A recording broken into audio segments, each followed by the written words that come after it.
Good morning, all of you. Good morning, good morning.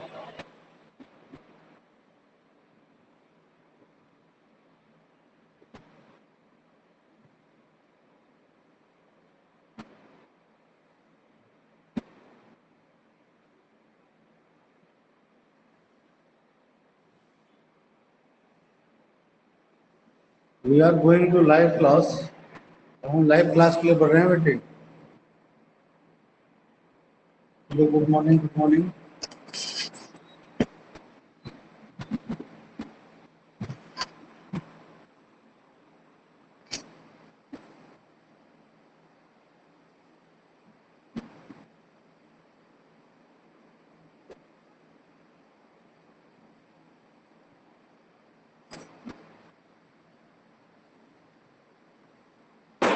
Good morning, sir.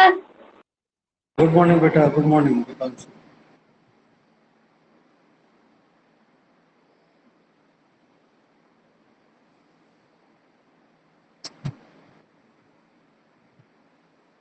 पिछले दिनों आप सभी बच्चों ने बहुत अच्छा रिस्पांस दिया. मुझे बहुत अच्छा लगा. आप लोगों ने बड़ी मेहनत करी निश्चित रूप से. आज बेटा हमारा अगला टॉपिक है checking the correctness of physical relation. जो हमारा फॉर्मूला होता है उसकी करेक्टनेस को चेक करना कि वो फॉर्मूला गलत है या सही है, इस बात को हमें चेक करना होता है. और इस बात को चेक करने के लिए हमें कुछ नियम कानूनों का पालन करना है. अब ये नियम कानूनों के बारे में थोड़ा सा चर्चा कर लेते हैं, फिर एक प्रश्न उठाएंगे और उसको पूरा हल करने का पूरा प्रयास करेंगे. और हमें उम्मीद है कि आप सभी इसमें बहुत अच्छा रिस्पॉन्स देंगे. और ये सवाल बहुत महत्वपूर्ण है, एग्जाम में आना बिल्कुल इसका निश्चित है और इसमें दूर दूर तक नहीं कोई शक नहीं. तो आइए अगला हमारा जो बेटा पॉइंट है वो है checking the correctness of physical relation. इसमें होता क्या है कि जैसे हमारे पास कोई फॉर्मूला है, उस फार्मूला के बेटे दो पक्ष होते हैं, left hand side and right hand side. हमने with the help of dimension हमें उन्हें इक्वल दिखाना होता है. और दोनों साइड अगर मामला बराबर होता है तो इसे हम एक प्रकार से हिंदी में समानता का सिद्धांत भी कहते हैं, जिसे अंग्रेजी में प्रिंसिपल ऑफ होमोजेनिटी कहा जाता है. Principal of homogeneity of dimension जो इसमें लिखा गया है. अगला रूल क्या कहता है? रूल ये कहता है according to the principle of homogeneity only that formula is correct in which dimension of left hand side and right hand side both are same in the relation. अगर दोनों आपके रिलेशन में सेम है तभी ये मामला बराबरी का होता है. और इसको प्रूफ करने के लिए आइए हम लोग दो फार्मूले लेते हैं और दोनों को एक सही लेते हैं, एक फार्मूला गलत लेते हैं और इसको प्रूव करने का प्रयास करते हैं सही है बेटा या गलत. और दोनों हम रिलेशन देखेंगे और सभी बच्चे बड़े गौर से इसे समझेंगे. ठीक है. और इसके बाद फिर हम एक डेरिवेशन का लेंगे, लेकिन उसके कंसेप्ट को पहले सीख लेंगे. आइए इसे हम लोग शुरू करते हैं. इसके लिए अभी तक हमारे पास ओनली 13 स्टूडेंट लाइव हुए हैं, जबकि कल ही नोटिस दे दिया गया था कई दिन पहले. तो रासव आपको स्कूल टाइम में लगेगा. बहुत दुखद है कि आप अवेलेबल नहीं हो पा रहे हैं. I am so sad. आइए अब हम लोग आगे आपको उसको समझाते हैं. तो हमारा जो कंसेप्ट है आइए शुरू करते हैं. जैसे है to check the correctness of physical relation. बेटा एक मिनट होल्ड ऑन. एक नवीन को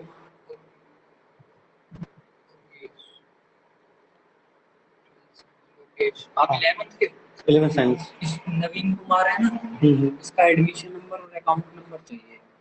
इनकी वजह से बीएफएमएस नहीं हो पा रहा. ये एससी बच्चे हैं. किसने मांगा है?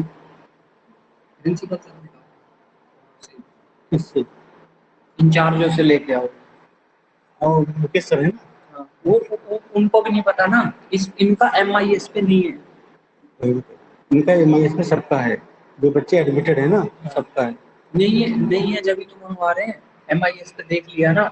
पीएफएमएस में ये 5 बच्चे हैं एससी, हाँ जिनकी वजह से पीएफएमएस नहीं हो पा रहा क्योंकि इनका अकाउंट नंबर नहीं है, एडमिशन नंबर नहीं. हम 10वीं 12वीं नहीं आते। वैसे सारे बच्चों का डाटा ना मैंने एक फाइल शेयर करी हुई है, अच्छा, उस फाइल पे सब कुछ अवेलेबल है। कौन सी वो सूरज सर के पास भी मिल जाएगी आपको। अच्छा, ऑनलाइन फाइल पड़ी है, मैंने सारे बच्चों को ऑनलाइन किया हुआ है।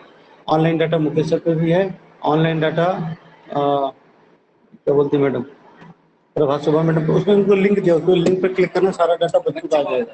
हाँ, क्यों सारे +1 का।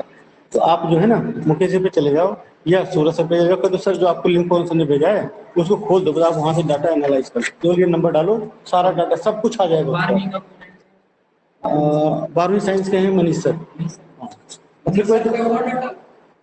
मनीष सर का नहीं होगा, क्योंकि मैंने मुकेश सर क्या करते सारा डाटा ऑनलाइन कर देते और सूरज सर भी ऑनलाइन कर दिया, तो मैंने उनको लिंक शेयर किया हुआ था। ठीक है, वैसे हमने सारा डाटा पर्सनली चेक किया हुआ है, ये कोई डिफॉल्टर बच्चा होगा। हाँ, ये क्लास हमारी 10:30 तक चली जाएगी, लेकिन फिर भी आप मुकेश सर से पूछ लो, कोई प्रॉब्लम नहीं है। हाँ बेटा, ये शुरू करते हैं।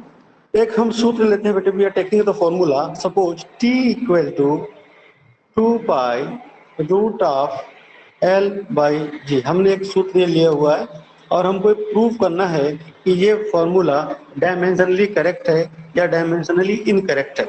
आप सभी बच्चे जानते हो, we are taking first of all left hand side, we are taking the left hand portion. Left hand portion is your t, t is your time period, t हमारा क्या बेटे, टाइम पीरियड। और टाइम पीरियड आप भली भांति जानते हो, ये बेटे बेसिक यूनिट होती है। तो इसका डायमेंशनल फॉर्मूला बन गया बेटा ब्रैकेट एट कैपिटल टी। ये तो हो गया हमारा लेफ्ट हैंड साइड इस फॉर्मूले का। समझ में आ गया सभी को? बेटा जितने बच्चे जुड़े हैं उनको ये क्लियर हो रहा है ना सारा? Yes, sir. माइक बेटा म्यूट कर। हाँ हाँ, तो आइए बेटा, इसका अब हम राइट हैंड साइड पोर्शन लेते हैं। We are taking the right hand side segment, right hand side. Right hand side में बेटे है 2 पाई रूट ऑफ L/G। ये है हमारे पास अगला जो सेगमेंट है।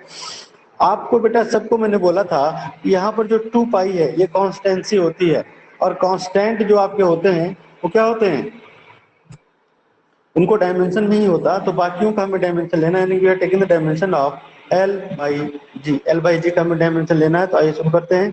L क्या होता है बेटा, लेंथ होती है, तो मैंने लेंथ का क्या कर दिया, bracketed L upon G। G होता है एक्सेलरेशन ड्यू टू ग्रेविटी, और एक्सेलरेशन ड्यू टू ग्रेविटी का डायमेंशन क्या होता है, कौन बताएगा? ग्रेविटी का M0 डायमेंशन L1 क्या होता है?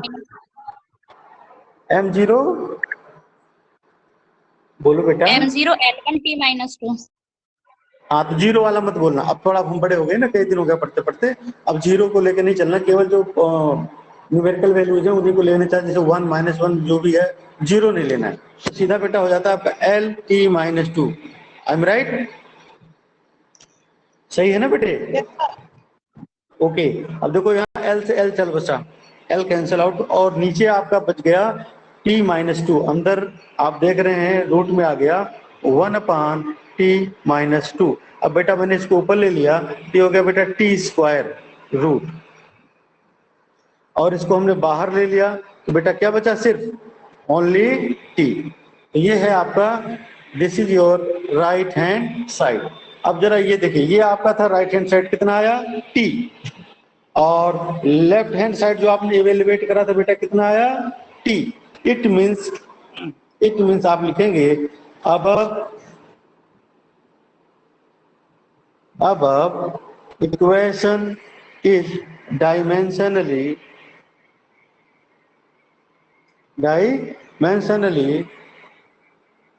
करेक्ट। अब इक्वेशन इज डायमेंशनली करेक्ट, ये हमारा ये बन जाता है। ये था सबसे इंपॉर्टेंट पहलू। अब एक हम ऐसा बेटा फार्मूला लेके चलते हैं जिसमें लेफ्ट हैंड साइड और राइट हैंड साइड बराबर ना हो। तो शायद आपको याद होगा, हम लोगों ने 9th क्लास में पढ़ा था equation of motion, first equation of motion. First equation of motion बेटा था V = U + AT। बताओ बेटा कितने बच्चों को याद है ये फॉर्मूला, सही से बताना, आपने पढ़ा था? बोलो बेटे, 9th स्टैंडर्ड। Yes, पढ़ा था। पढ़ा था ना। अब हम इस फार्मूले में थोड़ा सा टेम्परिंग कर देते हैं, क्योंकि ये तो ये सही फार्मूला है, इसको हम चेक करेंगे तो डायमेंशन सही आएगा, तो हम थोड़ा सा टेम्पर्ड कर देते हैं। हमने कहा भैया, हाँ क्या बोले बेटा?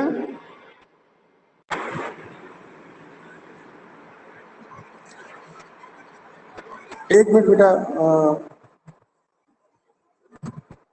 बात करता हूँ, एक मिनट।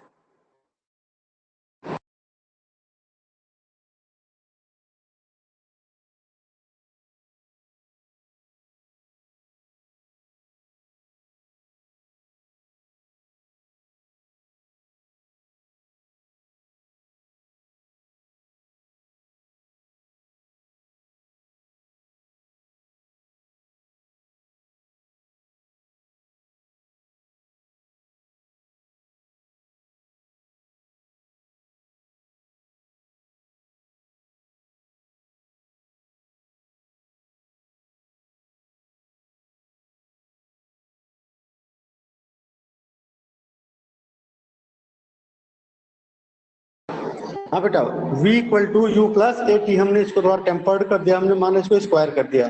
तो आइए अब इसका बेटा वही, we are using the principle of homogeneity. First of all we take the left hand side, so left hand side is your v। v बेटा होता है, आप भली भांति जानते हो, इनिशियल वेलोसिटी। और इनिशियल जो वेलोसिटी होता है, तो वेलोसिटी का डायमेंशन बताइए बेटे।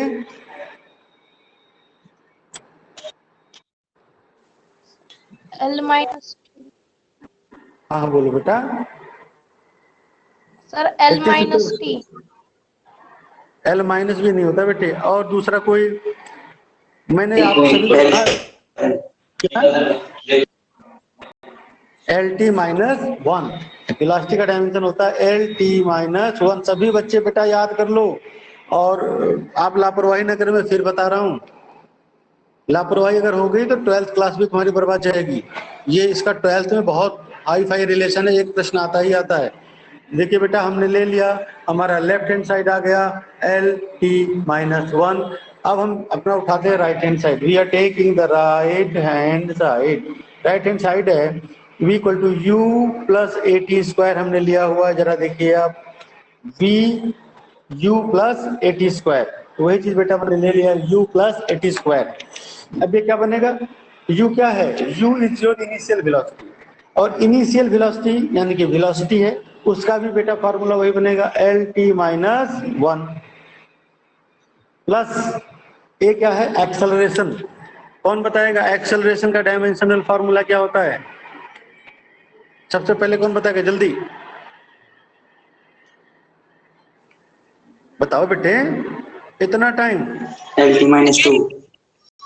एल टी माइनस टू, शाबाश विवेक, एल टी माइनस टू, ये होता है बेटा dimensional formula of acceleration. Time का तो हम सभी महान आत्मा ही हैं, हम जानते ही हैं, टाइम का होता है टी, तो हो गया बेटा टी स्क्वायर। अब गौर फरमाइए, क्योंकि ये एक टर्म है, टी स्क्वायर से ये टी स्क्वायर कट गया, ये अब क्या हो गया, ये हो गया L T minus one plus L. ये डायमेंशनल फार्मूला आपका इस साइड का आ गया, राइट हैंड साइड का आ रहा है ये, और लेफ्ट हैंड साइड का आ रहा है, आ गया लेफ्ट हैंड साइड का ये आ रहा है। इसका मतलब क्या है, left hand side is not equal to right hand side, तो आप लिखेंगे here LHS is not equal to RHS. So above formula is dimensionally incorrect. आप लिखेंगे so above formula is dimensionally incorrect. I hope बेटा ये आप सभी के समझ में आया होगा। अगर किसी बच्चे को कोई भी चीज समझ में ना आई हो, कोई ऐसी चीज हो जो उसको ब्रेन में दिक्कत पैदा कर रही हो बेटा, तो वो मुझसे पूछ सकता है। पूछो बेटा। एनीवन, कोई भी, 21 बच्चे हैं, उषा,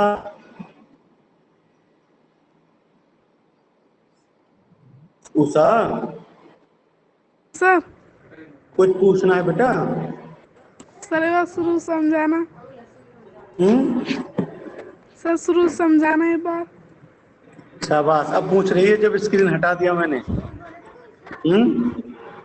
इसीलिए उसी समय पूछा था कि उसी समय बेटा प्रॉब्लम डिस्कस किया करो जब स्क्रीन आपके सामने लाइव होता है, क्योंकि ये स्क्रीन जैसे हम आपके सामने जब फेस करते हैं तो वो स्क्रीन हटानी पड़ती है मुझे।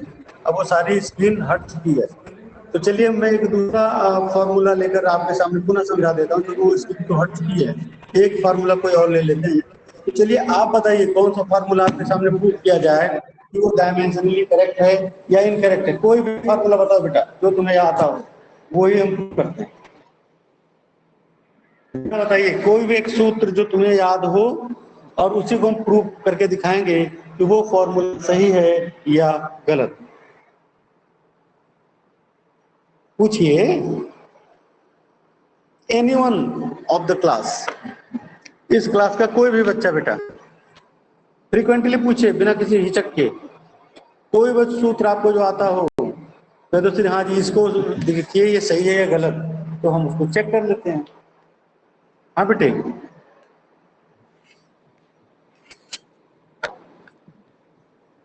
सर टॉर्क, क्या? टॉर्क का फॉर्मूला, किसका फार्मूला? टॉर्क थोड़ा F24। लाउडली बोलो बेटा, लाउडली।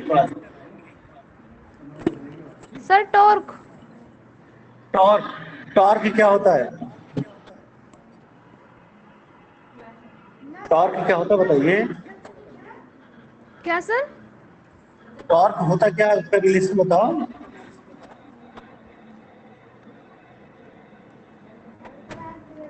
मास इन रेडियस इनटू फोर्स। ये कहाँ होता है? ये तो गलत है रिलेशन, ये गलत। कोई डेरिवेशन टाइप का बताओ, ये डायरेक्ट रिलेशन नहीं चलते। चलिए मैं ले लेता हूं। हमने ले लिया, चलो थर्ड इक्वेशन ऑफ मोशन ले लिया, v square equal to u square plus 2as। एक रिलेशन ये ले लिया मैंने बड़ा सा। मैंने कहा बताइए ये गलत है या सही है। अब हमने ये प्रूव करके दिखाना है कि ये गलत है या सही है। तो हमने बेटा सबसे पहले फटाफट ले लिया left hand side, that is v square. v क्या होता है आप सभी जानते हैं, वेलोसिटी होता है। तो वेलोसिटी का क्या बनेगा, lt माइनस 1 का स्क्वायर। तो लेफ्ट हैंड साइड आपका बन जाता है बेटा l स्क्वायर t माइनस 2। ये हो गया आपका लेफ्ट हैंड साइड। अब हमने राइट हैंड साइड लेना है, ये डायमेंशनली सही है या डायमेंशनली गलत है। तो आइए लेते हैं राइट हैंड साइड, और यही आना चाहिए एल स्क्वायर टी माइनस 2 आना चाहिए। तो हमने ले लिया यू स्क्वायर प्लस 2as, ये है। यू स्क्वायर क्या होता है, यू स्क्वायर होता है एल टी माइनस 1 का होल स्क्वायर प्लस 2 आपका डायमेंशनली इनकरेक्ट होता है। आप जानते हैं हम, सॉरी डायमेंशनली 2 हम नहीं यूज करते।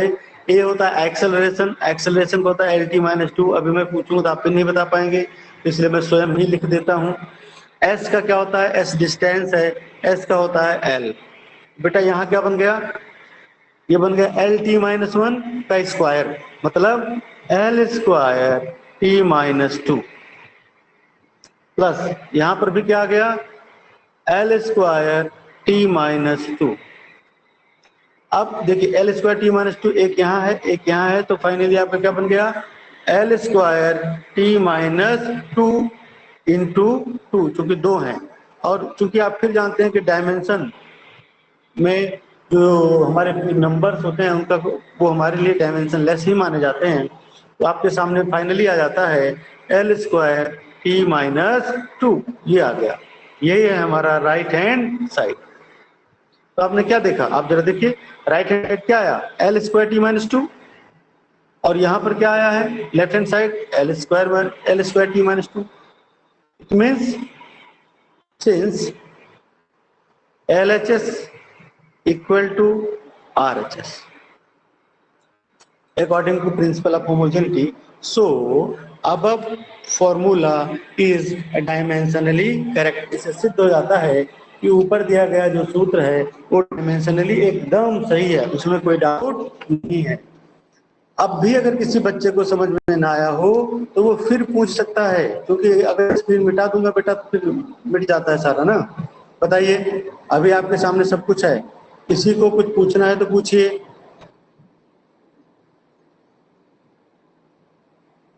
उषा क्लियर हो गया बेटा? हेलो, यस सर, हो गया, आए समझ में। ओके।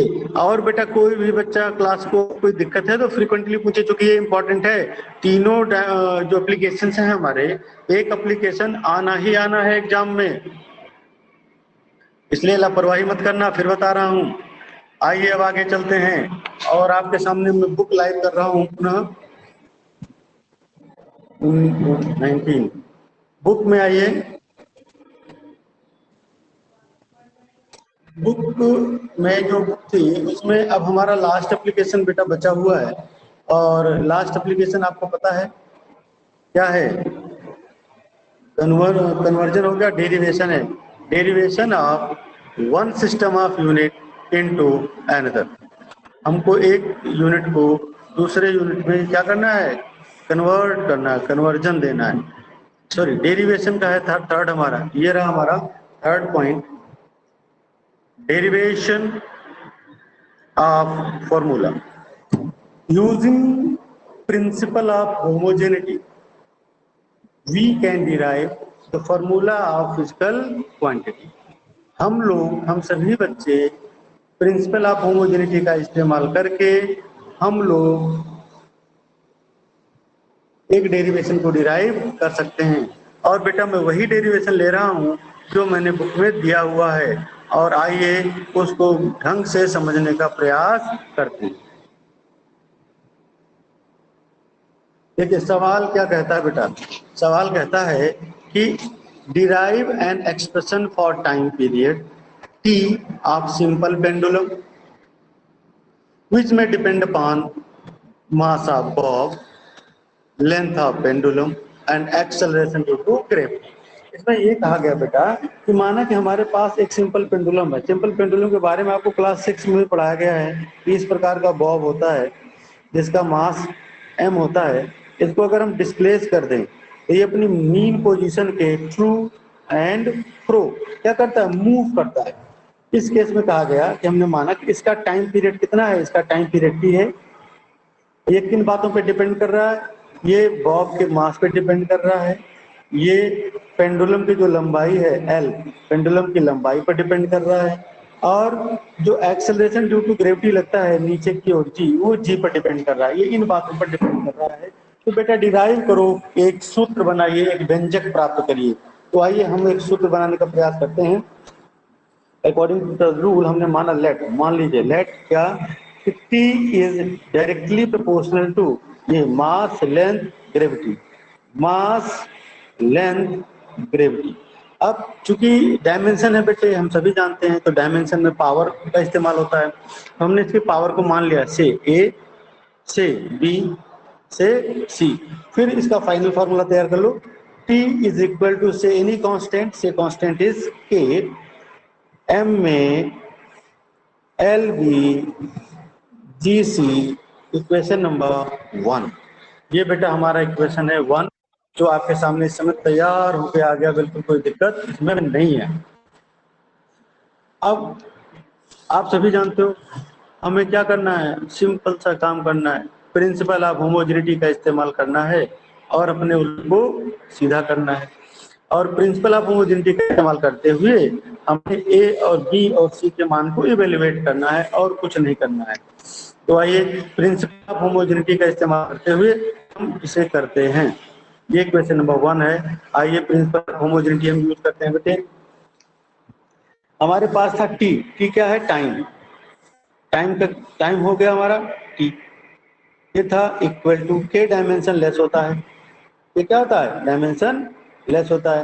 फिर एम एल जी यानी मास लेंथ और ग्रेविटी, इनका रखो। मास का कितना होता है बेटा? M A. लेंथ का कितना है? बी है। फिर ग्रेविटी क्या है आपका? एल टी माइनस 2, आप जानते हैं, पावर सी। सबका लगा दे पावर, सबको पावर लगा दे बेटे। टी की पावर यहाँ पर 1 ही है क्योंकि टी है। तो अगर आप इसको पूरा लिखें तो ये बनता है बेटे m0 l0 t1, ये बन गया हमारी साइड का। अब यहाँ पर सारा MLT एक साथ में लेना पड़ेगा, MA। अब देखिए आप एल बी में भी है और एल सी में भी है, तो हमारा बनता है बेटा L equal to B plus C, और T बनता है T माइनस 2C। ठीक है, बन गया -2C। अब ये चीजें हमारे पास आ गई। अब हम बेटा इक्वेट करिए using principal of homogeneity. A किसके बराबर है? A बराबर है 0 के। B प्लस सी किसके बराबर है? B प्लस सी बराबर है 0 के। -2C किसके बराबर है? 1 के। तो हमें इक्वेट करके लगना है we have to use the principle of homogeneity and find out the value of A, B and C। तो आइए जरा देखते हैं क्या मिल रहा है। तो सबसे पहले हमें मिला बेटा A equal to 0, B plus C equal to 0। This implies that B equal to -C। यहाँ से आपको मिल जाएगा कि B का मान -C होता है, यानी कि जो B है वही C है, केवल माइनस का साइन लगाना है। और -2C इक्वल टू 1 है, तो आइए -2C इक्वल टू 1 करते हैं। -2C इक्वल टू 1, और ये दिखाता है बेटे, ये क्या दिखाता है? ये दिखाता है C का मान -12 है। C का मान क्या हो गया? -12। अगर C का मान -12 है तो ऊपर वाला देखिए B इक्वल टू हो जाता है +12। तो हमारे पास तीनों आ गए, A इक्वल टू 0 आ गया बेटा, B इक्वल टू +12 आ गया, C इक्वल टू -12 आ गया। अब आप इन्हीं वैल्यूज को आपको उस इक्वेशन में रख देना है। Put these values in equation number 1। ये जो इक्वेशन नंबर 1 हमने बनाया था, ये वाला, इसी में बेटा रख देना है। तो आइए रखते हैं, देखते हैं रिजल्ट क्या आता है। Put the values of A, B, C in equation number 1। Equation number 1 में पुट करना बेटा, आइए पुट करते हैं।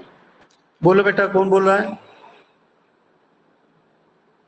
अच्छा, put these values in equation number 1। तो हमारे पास क्या था? T इक्वल टू था बेटा K, फिर था M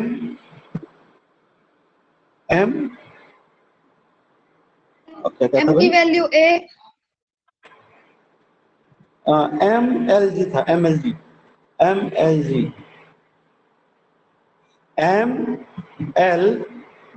M की वैल्यू कितनी थी? A का मान कितना था बेटे जी? कितना था भाई? भूल जाओ यार, याद रखो। A का मान 0 है ना, A 0 है, B प्लस हाफ है, C minus half. Okay, M हो गया 0, L हो गया प्लस हाफ, G हो गया माइनस हाफ। ठीक है ना बेटा, कोई दिक्कत नहीं? दिक्कत। तो T इक्वल टू हो गया K, M 0 खत्म हो गया, L हाफ का मतलब होता है √L, G माइनस हाफ का मतलब होता है इंटू 1/G। माइनस का मतलब होता है बटे, हाफ का मतलब होता है रूट। अब इसे मिक्स कर दो, T equal to K √L/G। हम सभी जानते हैं कि ये जो K है वो एक कांस्टेंट है। कांस्टेंट के मान को बेटा हमें खुद ही इवेल्युएट करना होता है, और K का मान होता है 2π। प्रैक्टिकली जो हमने निकाला है वो 2π निकाला, क्योंकि ये डायमेंशन कैलकुलेट नहीं होता। तो हमारे पास बेटे फार्मूला आ जाता है T equal to 2π √L/G। This is the formula of time period of simple pendulum, जो आपके सामने ही आ गया। अब आप बताइए सभी बच्चों को, इस प्रकार से बेटे ये हमारे तीनों पॉइंट आज खत्म हो रहे हैं, और सभी बच्चों का आज का जो टास्क है वो टास्क में डिफाइन कर देता हूं। आज का टास्क है, पहले मैं इसे, किसी बच्चे को अगर कुछ पूछना है तो पहले वो पूछे, उसके बाद मैं इसे हटा दूं सारा जो मैंने राइट किया हुआ है, फिर हम आज आपको आपका टास्क बता देते हैं। किसी बच्चे को कुछ पूछना है बेटे, बार बार प्रैक्टिस कर लेना इसकी। सर सर एक बार दोबारा। सर दोबारा से समझा दे, चलिए दोबारा से देखिए।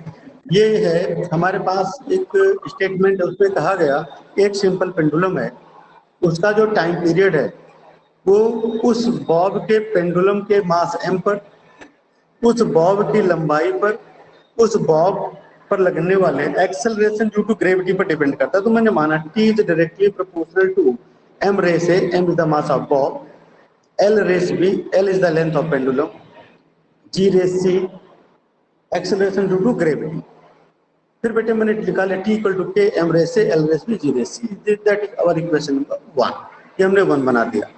अब बेटा चूंकि प्रिंसिपल ऑफ होमोजेनिटी का इस्तेमाल करते हुए हमें एबीसी के मान को इवेलुएट करना है, तो हमने दोनों के डायमेंशन फटाफट रख दिए. ये देखिए दोनों का डायमेंशन रखे, टी का डायमेंशन, मास का डायमेंशन, लेंथ का डायमेंशन और एक्सेलरेशन ड्यू टू ग्रेविटी के डायमेंशन को रखा.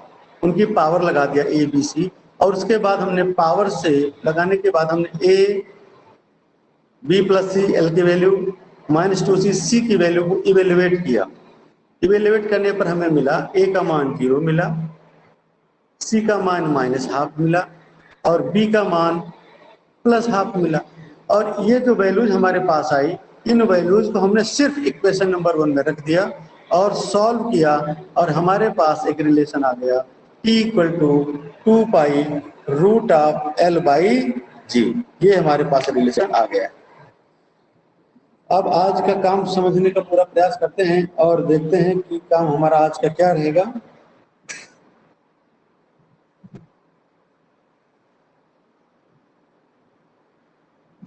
देखो बेटे, ये जो डेरिवेशन था हम सभी बच्चों ने कर लिया है, ये वाला डेरिवेशन. इसके बाद अगला जो हमारा पॉइंट आता है वो ये सवाल है. इस सवाल में से आपको याद होगा मैंने सवाल नंबर 5 आपको पहले ही करने को बोला था, और आज बेटा थोड़ा सा काम पुत्रों ज्यादा है, आप थोड़ा मेहनत कर लेना. आज आपको 9 क्वेश्चंस करने हैं और 2 वो एग्जाम्पल करने जो भी मैंने आपको बताए, वो मैं भी आपका काम डाल दूंगा. और हम उम्मीद करते हैं आप सभी बच्चे बड़ी मेहनत के साथ करेंगे और कल की क्लास में आपकी प्रॉब्लम ली जाएंगी. जो भी प्रॉब्लम, क्योंकि हो निश्चित रूप से आपकी प्रॉब्लम आएंगी बेटा, अगर आप मेहनत से लगाओगे.